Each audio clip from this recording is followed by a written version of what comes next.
வணக்கம் நண்பர்களே, AKS creative கிரியேஷனுக்கு உங்களை அன்போடு வரவேற்கிறேன். இன்றைக்கி நம்ம பார்க்க போகிறது சூப்பரான ஒரு மட்டன் தாளிச்சா ரெசிபி தான் பார்க்க போகிறோம். வாங்க இப்போ எப்படி பண்ணுறதுன்னு சொல்லி பார்த்துடலாம். அதுக்கு முதல்ல குக்கரில் மட்டனும் எலும்பும் வந்து சேர்த்துருக்கேன். இப்போ இதோட பார்த்தீங்கன்னாக்கா 2 ஸ்பூன் அளவுக்கு இஞ்சி பூண்டு பேஸ்ட்டும் சேர்த்துறேன். சேர்த்துட்டு இதோட பருப்பு சேர்த்து வேக வைக்க போகிறோம். பார்த்திங்கன்னா ஒரு 100 கிராம் அளவுக்கு துவரம்பருப்பு எடுத்தீங்க அப்படின்னு சொன்னாக்கா அதில் பாதி அளவுக்கு கடலைப்பருப்பு சேர்த்தாக்கா போதும். 2 சம அளவு போட வேணாம். துவரம்பருப்பை விட பாதி அளவு கடலைப்பருப்பு சேர்த்தா போதும். இப்போ 2 பருப்பையும் வந்து உள்ளே சேர்த்துட்டு இப்போ இதை நம்ம வேக வச்சு எடுக்க போகிறோம். இதோட பார்த்திங்கனாக்கா வெங்காயம் கட் பண்ணி வச்சுருக்கேன். 2 வந்து பெரிய வெங்காயம், அதோட கொஞ்சமாக வந்து ஒரு 10 போல் சின்ன வெங்காயமும் ஒரு தக்காளியும் கட் பண்ணி வச்சுருந்தேன். அதையும் வந்து உள்ளே சேர்த்துட்றேன். சேர்த்துட்டு இப்போ எல்லாத்தையும் நல்லா கலந்து விட்டுடலாம். பருப்பெல்லாம் அடியில் பிடிக்காத அளவுக்கு அதுக்கு தேவையான அளவுக்கு தண்ணியும், மட்டனுக்கு வேகிறதுக்கு அதுக்கு தேவையான அளவுக்கு தண்ணியும் வச்சு அது வேகக்கூடிய அளவுக்கு விசில் வச்சு நம்ம இந்த மட்டனை வந்து வேக வச்சு எடுத்து வச்சுக்கலாம். இது விசில் வந்துவிட்டோம். அதுக்குள்ளே நம்ம பார்த்திங்கனாக்கா நம்ம வேறு ஒரு பேனில் கொஞ்சம் எண்ணெய் சேர்த்துக்கிறேன். எண்ணெய் நல்லா சூடான பிறகு அதுக்கு தாளிப்பு பொருட்கள்லாம் நம்ம சேர்த்துடலாம். இது பார்த்திங்கன்னா கொஞ்சம் போல் கடுகு, 2 பட்டை, 1 ஸ்பூன் அளவுக்கு சோம்புத்தூள், சீரகத்தூள் 1 ஸ்பூன் அளவுக்கு, மிளகுத்தூள் ஒரு 1/2 ஸ்பூன் அளவுக்கு சேர்த்துருக்கேன். இது எல்லாத்தையும் சேர்த்து நல்லா வந்து இதை வந்து தாளிச்சிடலாம்.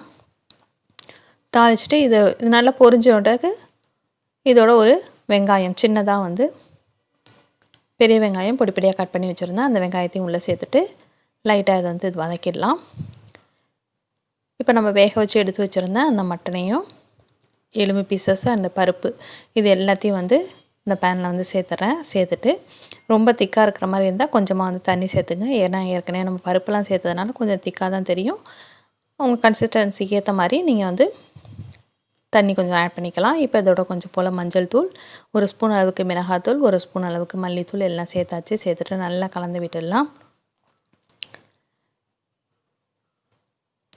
தண்ணி வந்து பார்த்து நீங்கள் உங்களுக்கு தேவையான அளவுக்கு சேர்த்துக்கலாம்.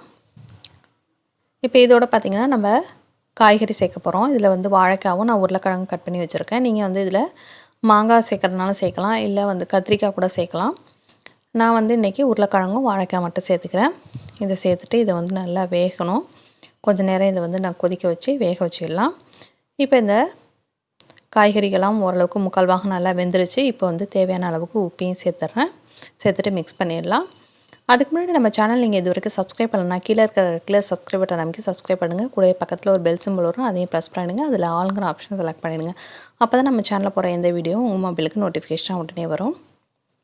இப்போ பார்த்திங்கன்னா கடைசியாக கொஞ்சம் போல் புளி தண்ணி சேர்த்துட்டு அந்த புளியோட பச்சை வாசம்லாம் போகிற அளவுக்கு நல்லா வந்து ஒரு 2லேருந்து ஒரு 3 நிமிஷம் போல் நல்லா கொதிக்க வச்சிடலாம்.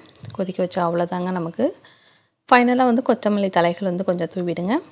இப்போ சூப்பரான மட்டன் தாளிச்சா வந்து நமக்கு ரெடி ஆகிடுச்சு.